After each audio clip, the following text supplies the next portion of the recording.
m'appelle Jean Mossou, je suis membre du Cercle du Lac depuis sa 2e année d'existence, c'est-à-dire depuis 2006.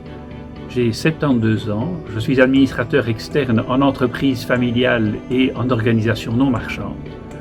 Je suis également fort impliqué dans plusieurs projets de développement locaux comme concepteur ou comme opérateur. J'ai animé pendant 20 ans des cours en dernière année de master dans une business school.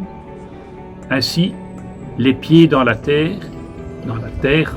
et la tête vers la ligne d'horizon, j'ai écrit plusieurs livres dont 2 sont sans doute pertinents aujourd'hui. Le premier, coécrit avec Alain Hubert, regardez par exemple www.decisionpassion.org et vous allez y trouver des films réalisés il y a 12 ans sur des décideurs. Ce qui est remarquable, c'est que ces décideurs restent aujourd'hui des décideurs reconnus. C'est impressionnant. Par ailleurs, j'ai écrit aussi Ras-le-bol ou Parabole, qui traite des liens entre le leadership et des paraboles. On m'a demandé de citer un hobby, je dirais que j'aime jardiner, car en fait c'est se baisser au niveau du sol en anticipant d'au moins 6 mois de la beauté.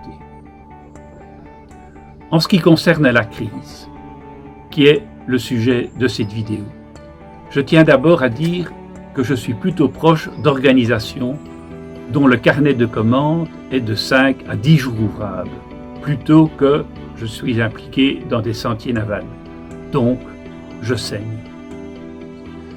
Je vous propose de partager 5 attitudes en tant que modalité de pratiquer dans la vie économique à laquelle j'ai été associé. Et ensuite, je voudrais vous faire une proposition comme citoyen. Parlons business d'abord. Voici 5 modalités d'action prises en équipe lors de ces tout derniers jours. Première observation, vécue et partagée, c'est que, en période d'incertitude, il n'est pas facile de concilier 2 pôles qui sont en partie opposés. D'une part, la recommandation faite aux dirigeants d'être importateurs d'angoisse et exportateurs de sérénité, et d'autre part, de parvenir à inclure au maximum ses collaborateurs dans les solutions à trouver. Il y a là une tension entre 2 pôles qu'il faut parvenir à bien gérer et à bien susciter. Deuxième modalité, en cette période d'incertitude que j'ai vécue ces derniers jours, c'est d'avoir le courage de garder le cap dans la ligne des activités habituelles, de coller à ses clients et de faire confiance à son intuition sans se lancer dans des plans très compliqués. Aujourd'hui, ce n'est pas l'heure.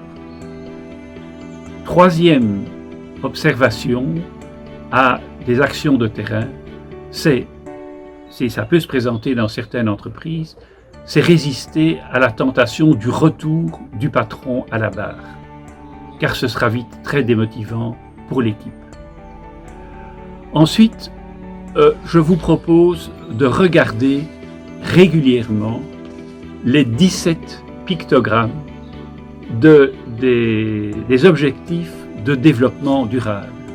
Rien que le fait de regarder ces objectifs, vous allez voir des champs entiers de bonnes idées vont vous venir à l'esprit.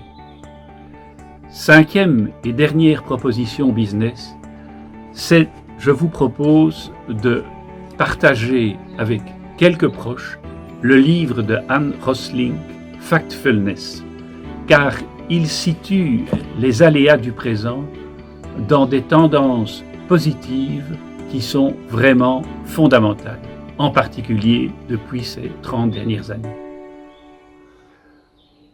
À ces 5 pratiques de niveau business, je voudrais ajouter une réflexion comme citoyen.